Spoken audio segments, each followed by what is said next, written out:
శ్రీ గోవిందాష్టకం.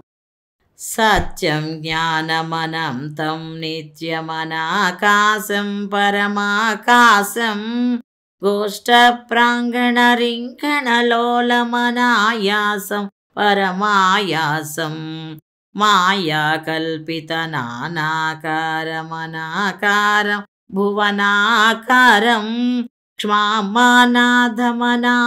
ప్రణమత గోవిందం పరమానందం.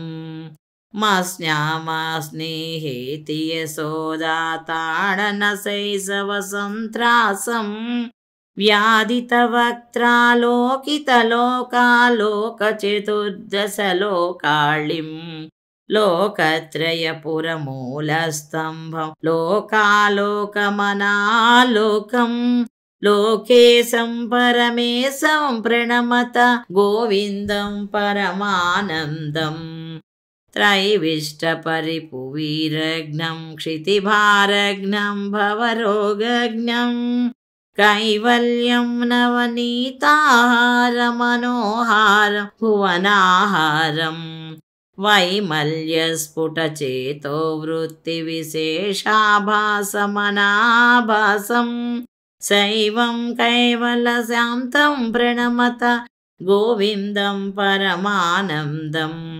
గోపాలం భూలీలా విగ్రహ గోపాలం కులగోపాలం గోపీఖేళన గోవర్ధన ధృతిలీలా విరలిత గోపాలం గోభిర్నిగదత్య గోవింద స్ఫుటనామానం బహునామానం గోధీగోచరదూరం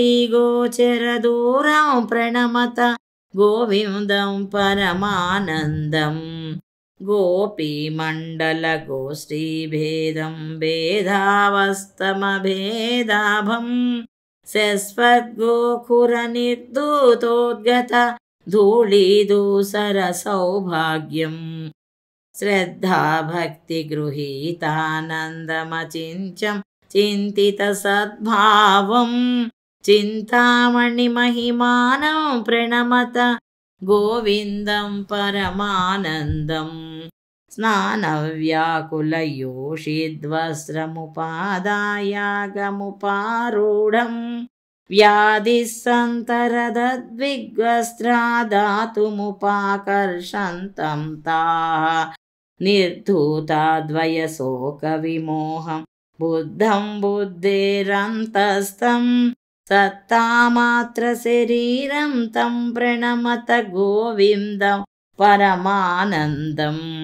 కాంతం కారణకారణమాదిమనాదిం కాల ఘనాభాసం కాళిందీగత కాళియ శిరసి స్మృత్యం తం ముహురత్యంతం కాలం కాలకళాతీతం కవితాశేషం కలిదోషఘ్నం కాలత్రయగతిహేతుఘ్నం ప్రణమత గోవిందం పరమానందం. బృందావన భువి బృందారకగణ బృందారాదితవన్యాయాం కుందాభామలమందస్మేరసుధానందం సుమహానందం వంధ్యాశేషమహామునిమానస వంధ్యానందపదద్వంద్వం వంధ్యాశేషగుణాబ్ధిం ప్రణమత గోవిందం పరమానందం. గోవిందాష్టకమేతదధీతే గోవిందార్పితచేతాయః గోవిందాచ్యుతమాధవ విష్ణో గోకులనాయక కృష్ణేతి గోవిందాగ్రిసరోజధ్యానసుధాజలధౌత సమస్తాఘో గోవిందం పరమానందామృత మంతస్థం సతమభ్యేతి.